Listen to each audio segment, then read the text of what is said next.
안녕하십니까. 자, 이번 시간에 이제 세 번째 시간이죠. 실전 모의고사 2회 세 번째 시간입니다. 자, 이번 시간에도 역시 지난 시간에 이어서 같이 공부해 보도록 하겠습니다. 43번입니다. 43번부터 이제 리스크 관리가 되는데요. 자, 바에 대한 문제가 나왔네요. 바의 해석과 관련된 문제입니다. 개별 자산의 하루짜리 바는 신뢰 구간 95%에서 10억 원이다. 이렇게 나왔어요. 이것이 의미하는 바로 가장 적절한 게 뭐냐. 자, 뭐 단서는 됐고, 자, 지금 하루짜리 바가 신뢰 구간 95% 수준에서 10억 원이라는 얘기예요. 이거는 가장 전통적인 해석은 이렇게 하는 거죠. 가장 일반적인 해석은 뭐냐면 그 신뢰 구간 95%의 확률로 하루 동안 이 투자자가 하루 동안 손실 볼 수 있는 최대 손실 가능 금액이 10억 원이다 이렇게 해석하는 거죠. 그런데 이건 95%의 그 확률로 10억 원까지 손해볼 수 있다는 얘기는 나머지 5%의 수준으로는 10억 원보다 더 손해볼 수도 있다는 얘기예요. 그렇게도 해석이 되는 겁니다. 그래서 그런 식으로 해석하는 게 이게 맞는 거냐, 올바른 해석이냐, 뭐 이런 것들을 지금 맞느냐, 이게 맞는 거냐, 틀린 거냐, 이걸 찾으라는 문제예요. 그러니까 지금 신뢰 수준 95%에서 하루짜리 바가 10억 원이라는 거를 해석을 할 때 95%의 신뢰 수준으로 하루 동안 발생 가능한 최대 손실 가능 금액이 10억 원이다. 이렇게 하는 게 가장 일반적인 해석이지만 이걸 다른 방식으로 해석할 수 있는데 95%가 아니고 나머지는 이제 100% 중에 95%는 10억 원이지만 5%의 범주 내에서는 하루 동안 손실 발생 가능한 손실액이 10억이 넘을 수도 있다는 거예요. 5%의 확률로는. 그렇죠? 그리고 또 이거는 어떻게 해석할 수도 있냐면 하루 동안 10억을 넘는 손실이 날 확률은 5%다 이렇게도 표현할 수 있는 거죠. 잘 생각해 보세요. 그렇게 표현할 수도 있고요. 그 다음에 이걸 또 하루 동안 10억 원은 이하의 손실이 날 가능성이 95%라는 얘기가 되는 거죠. 이건 또. 그 다음에 하루 동안 10억을 초과하여 손실 발생할 가능성이 그런 확률이 20일마다 한 번씩 돌아온다. 이런 식으로도 해설할 수 있거든요. 왜냐하면 5%의 확률이라는 거는 95%라는 것은 95%는 나머지 5%까지 감안하면 20분의 19의 확률이라는 거예요. 이게 95%잖아요. 그죠? 그러니까 20일 중에 19일은 10억 정도의 손실을 입는 걸로 끝나지만 20일 중에 하루 정도는, 한 번 정도는 10억보다 더 많은 손실이 발생할 수도 있다는 의미죠. 그래서 이렇게 다양한 각도로 해석이 가능하다 그런 얘기입니다. 그래서 그런 걸 감안해서 맞는 걸 골라라라는 지문이에요. 자, 그럼 1번 보죠. 하루 동안, 1일 동안 10억 원 초과하여 손실 발생할 확률이 5%다. 이건 맞는 거네요. 근데 1번 맞습니다. 1번이 맞네요. 그게 답이네요. 1번이 답이고. 2번 하루 동안 10억 원 초과하여 손실 발생할 확률은 95%다 그랬는데 10억 원 초과하여 손실 발생할 확률은 95%가 아니라 5%죠. 10억 초과할 경우는 10억 원 이하로 손실 발생할 확률이 95%인 거예요. 그래서 2번 틀렸고 3번 하루 동안 10억 원 이하의 손실 발생할 확률은 5%가 아니라 95%죠.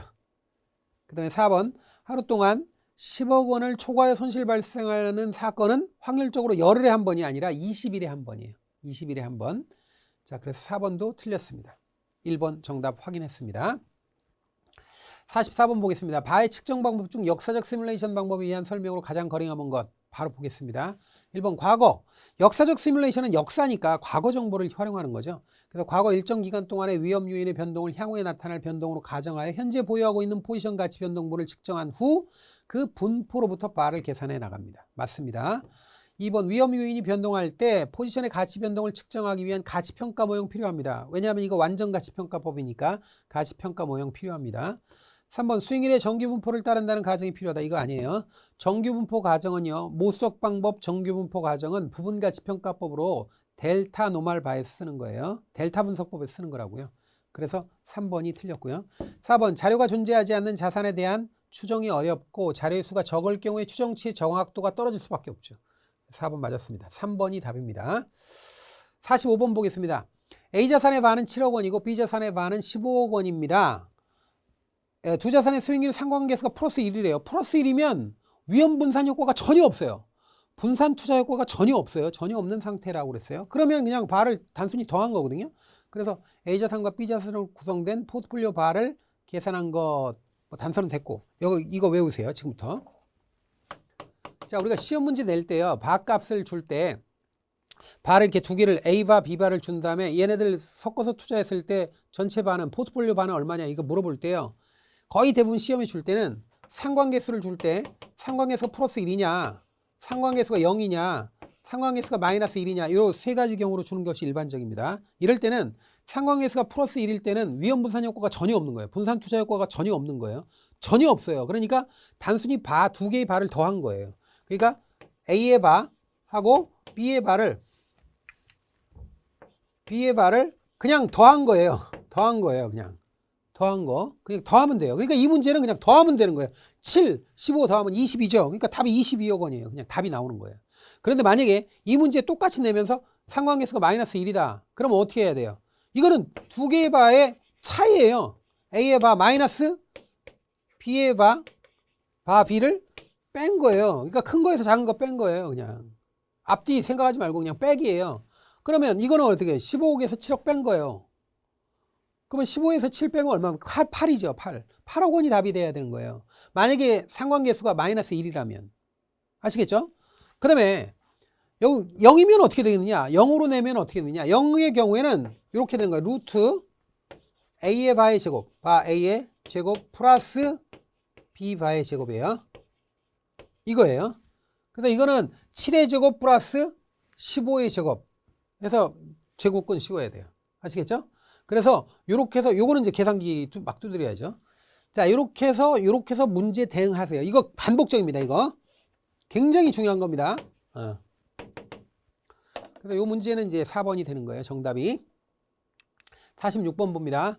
자, 3년 만기 국채 100억 원을 보유한 경우 이 채권의 만기 수익률 증감의 1일 표준 편차 5%, 수정 듀레이션 2년, 그 다음에 95% 신뢰도 하루짜리 바를 구해라. 이렇게 문제 나왔어요. 이거는 이제 뭐냐면 채권의 바예요. 채권의 바는 일단 바의 기본적인 공식이, 산식이 어떻게 되냐면 포트폴리오 가치 곱하기 신뢰 상수 곱하기 변동성인데, 여기서 채권의 경우에는 수정 듀레이션까지 주는 경우가 있단 말이에요.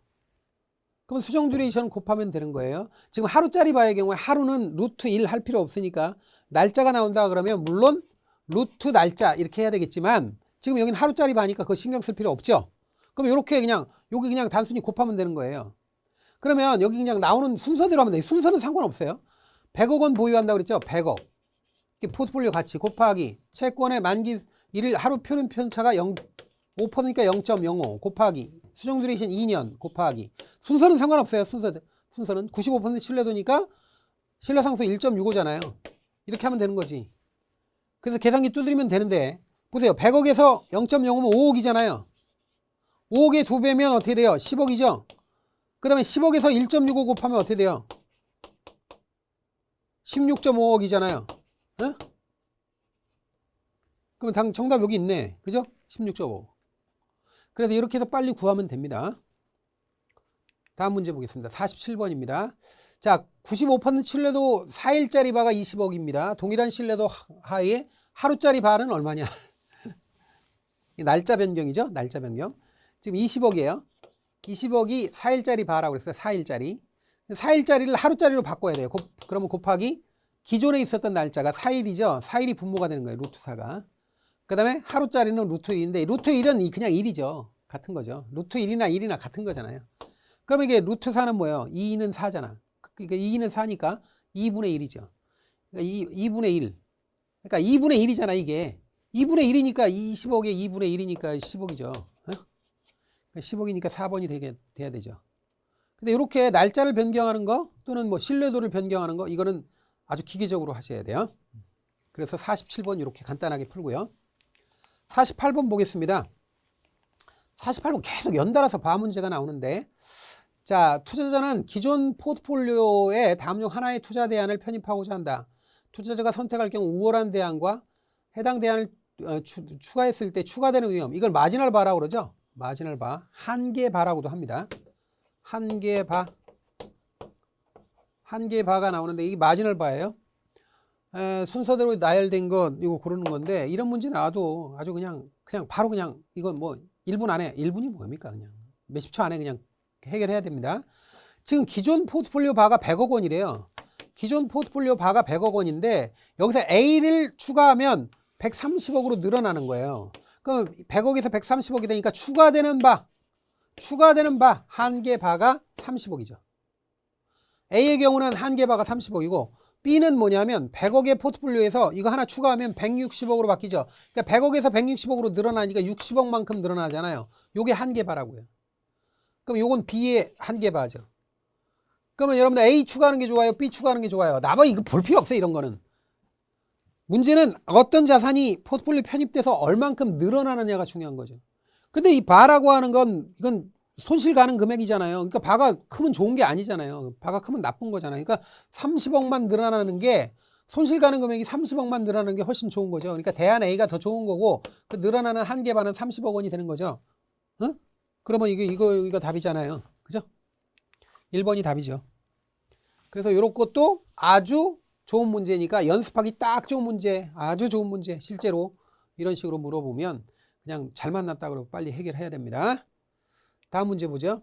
바에 대한 설명으로 가장 거리가 먼 것. 이거 틀린 거 고르는 겁니다. 이번에도 바의 개념을 물어보는 거죠. 자, 1번 설정하는 보유기간에 따라서 바의 산출값이 달라진다. 이건 당연한 거죠. 설정하는 보유기간이 하루짜리냐, 뭐 3일이냐, 9일이냐, 뭐 30일이냐, 1년이냐 이거 다 다른 거죠. 당연히.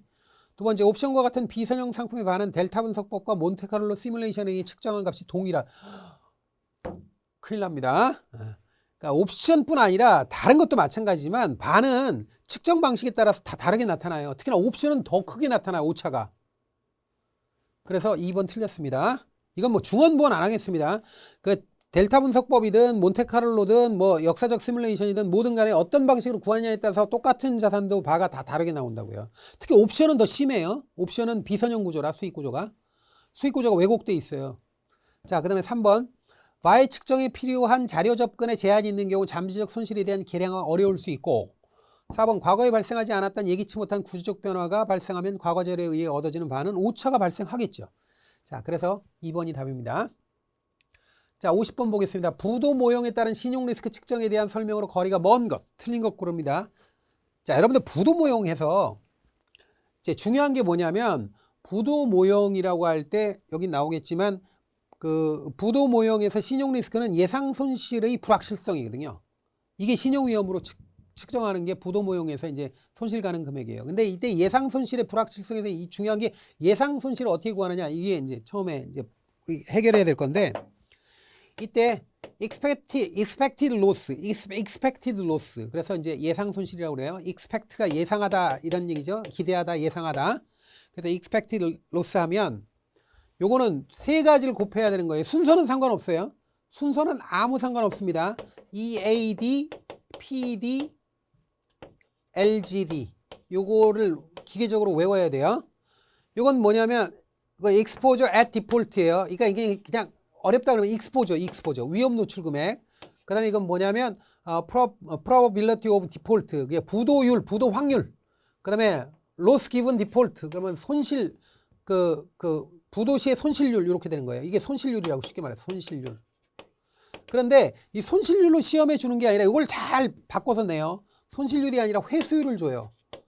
회수율을 주면 그러면 1-1에서 회수율을 빼면 이게 손실률이에요. 이렇게 해서 손실률 찾아줘야 돼요. 근데 어쨌든 요거는 외워야 돼요.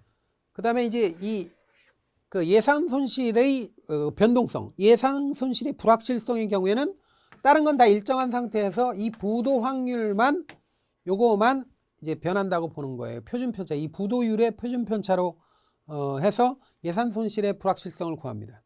그럼 이때 부도 확률의 표준편차는 PD 곱하기 1-PD예요. 이것만 여기다가 대신 집어넣으면 돼요. 여기다가 이렇게 집어넣으면 되는 거예요. 그래서 요렇게 돼 있는데 요게 이제 가장 중요한 거예요, 사실은. 이 신용위험 부도 모형에서. 물론 부도 모형에서 이제 부도 거리 같은 거 구하는 것도 이제 알아야 돼 있죠. 근데 1번 한번 보겠습니다. 부도 모형에서 신용 리스크는 예상 손실의 불확실성으로 측정된다. 맞는 얘기예요. 두 번째, 부도 발생뿐 아니라 신용등급 변화도 신용손실로 인정한다. 이 틀렸어요. 자, 보세요. 이거는 부도 모형입니다. 부도 모형은 부도만 발생하는 것을 리스크로 잡아요. 신용등급이 하락하는 것도 물론 위험한 거지만 그건 고려 안 해요. 그러니까 신용등급의 변화를 고려하는 건 MTM 모형이에요. 이거는 부도 모형이 아니에요. MTM 모형은 따로 있는 거예요. 그래서 2번이 틀린 겁니다. 3번, 부도율은 베르누이 분포를 하고 있고요. 그 다음에 4번, 손실률은 특정 포지션에 부도가 발생할 경우 입을 수 있는 경제적 손실을 의미하며 손실률은 1-회수율로 계산하죠. 그러니까 손실률을 그냥 주는 경우가 별로 없어요. 이렇게 회수율 주면 1에서 빼줘야 돼요. 그래서 이렇게 해서 손실률 구한다라는 거예요. 그래서 4번 맞았습니다. 자, 그러면 50번을 받고 51번 봅니다. 자, 51번부터 이제 직무윤리, 법규 이렇게 이어집니다. 근데 얘네들이 이제 성격이 어떻게 보면 비슷한 성격을 가진 것들이 많아요. 그래서 굳이 구분할 필요 없습니다. 나중에 이제 협회 규정까지 다 비슷해요. 그냥 법규와 관련됩니다. 자, 이 51번 보겠습니다. 금융투자회사의 표준 윤리규칙 16조에 대한 설명. 이 16조가 대외활동과 관련되는 얘기거든요. 그래서 이거에 대한 설명으로 가장 거리가 먼 것 보겠습니다. 1번, 대외활동 시 회사의 공식 의견이 아닌 사견을 밝히는 것은 금지된다. 사견은 자기 생각인데 회사 다닌다고 해서 자기 생각도 얘기 못하게 하면 안 되잖아요. 그건 무슨 뭐 공산주의도 아니고 그렇잖아요. 그러니까 사견을 밝힐 수 있다고요. 있는데 이건 제 의견입니다. 회사 공식 의견이 아니고 제 생각입니다. 이렇게 밝혀줘야 돼요. 사견을 밝히는 건 금지되어 있지는 않아요. 그냥 그 사견임을 명백하게 표현해야 된다. 이렇게 되는 거지. 1번 틀린 겁니다. 금지는 아니에요. 사견임을 표현해야 되는 거죠. 1번이 답이고 2번, 외부 강연, 연설과 언론 매체 접촉 활동, 회사가 운영하지 않은 블로그나 인터넷 카페 활동 등은 모두 대화 활동에 포함시킵니다. 3번, 임직원과 고객과의 이메일은 사용 장소에 관계없이 표준 내부 통제 기준 및 관계 법령에 등에 적용을 받는다.